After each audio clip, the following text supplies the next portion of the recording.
11. What are your views on abortion and capital punishment, and why? Well, you know, that's a little tough, Brett. We have to recognize that one is a public matter and the other is a private matter. Capital punishment is a public matter. Crime has been committed against society, and society has to determine what to do about it. Personally, I'm against it. Too much room for error, and I just don't see where it solves anything anyhow. Abortion is a different matter. That's a private choice that a woman has to make herself.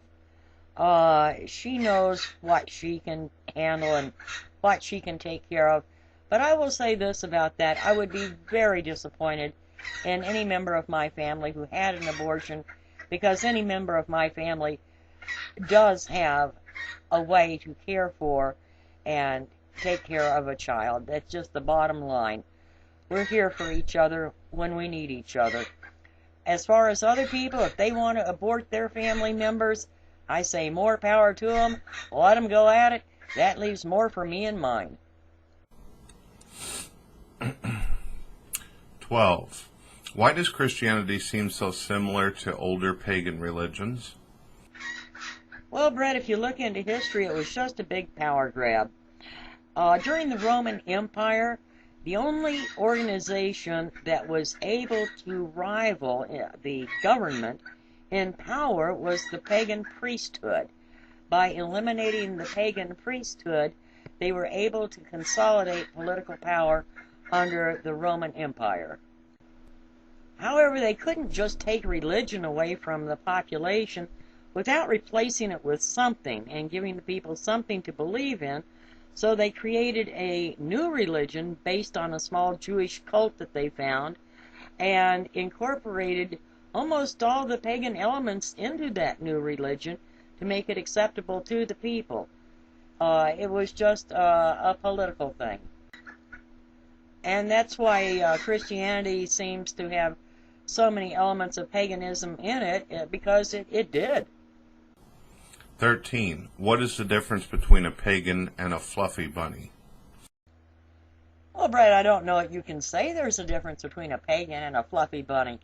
Maybe I should tell you what a fluffy bunny is. A fluffy bunny is someone who has become disillusioned with the major religions and found that they have not made a better world.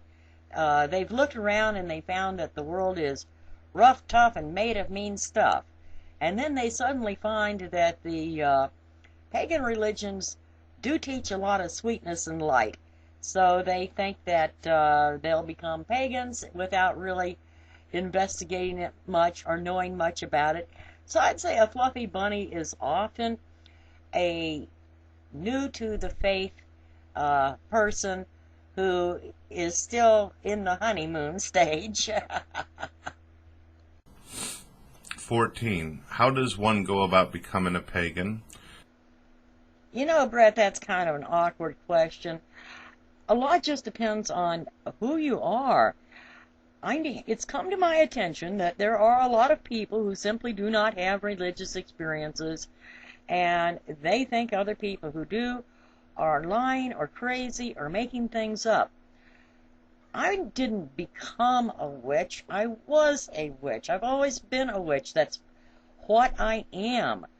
I joined a pagan religion because that religion most nearly explained life and reality as I know it. I became a Wiccan, but I was already a religious person. So I think you have to be a religious person before you can become a pagan. And I think either you are or you aren't. 15. Did you originally grow up in a Christian home? Well, maybe, kind of, sort of. My mother called herself a Christian, but it was not something that she particularly talked about or took any interest in. She was not a churchgoer. However, at a certain point in my young teenage years, all of my friends were going to the girls' auxiliary of the local Baptist church, and that's what they did for social. And so I asked my mother if I could go, and she said yes, and so I went with the other kids, and I learned a lot of Bible verses and things like that. I always had a little trouble with believing any of it, and it certainly scared the hell out of me because I realized at a pretty young age that when they were talking about witches and people who were going to hell and burn, that they were talking about me. And that was very scary, and I had nobody to talk to about it. 16. Describe the attributes of your god or gods if you have many. How does one describe a god, Brett? Of course, when I think about them, I have mental images of them like human beings, which of course they aren't, but that's the way I conceptualize things, given that I'm a human being. Attributes, of course, they are a lot more powerful than we are, and they are able to do supernatural things that are not in accordance with natural law, which is what makes them gods. Other than that, I don't really know how to describe their attributes. Of course, we give them personalities and emotions like human beings, but that, like I say, is just what we're familiar with, so that's how we conceptualize them. 17. If you had to choose a religion outside of paganism, which would it be and why? Well, I'm no scholar of comparative religions. I found one that suits me well, and I'm sticking with it. But I guess if I had to make a choice, with the limited knowledge I've got about other religions, I probably would be a Buddhist. I can't think of anything else I might be. 18. Would nature feel any remorse for your suffering and death? Remorse is a human emotion. I don't think that nature necessarily has human emotions. You know, we tend to personify things that are not like human beings at all. So, no, I don't think that nature has human emotions, and it wouldn't feel any remorse. 19. What would it take to go against your own moral code and principles? Well, I'm going to go with lack of character. And I think we all lack character from time to time. 20. Would you give up your entire belief system if, in return, there was world peace? Well, if it meant world peace, I would certainly like to be able to do that. But answer me a question, Brett. How does one not believe something one does believe? Atheists often say, I can't be a Christian because I don't believe it. And other people say to you, believe it.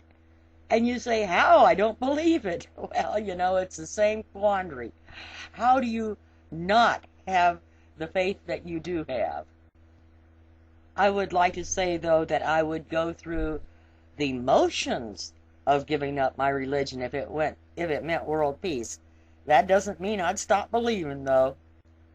Well, Brett, thank you for the interesting questions, and I hope you enjoyed at least some of my answers. Bye.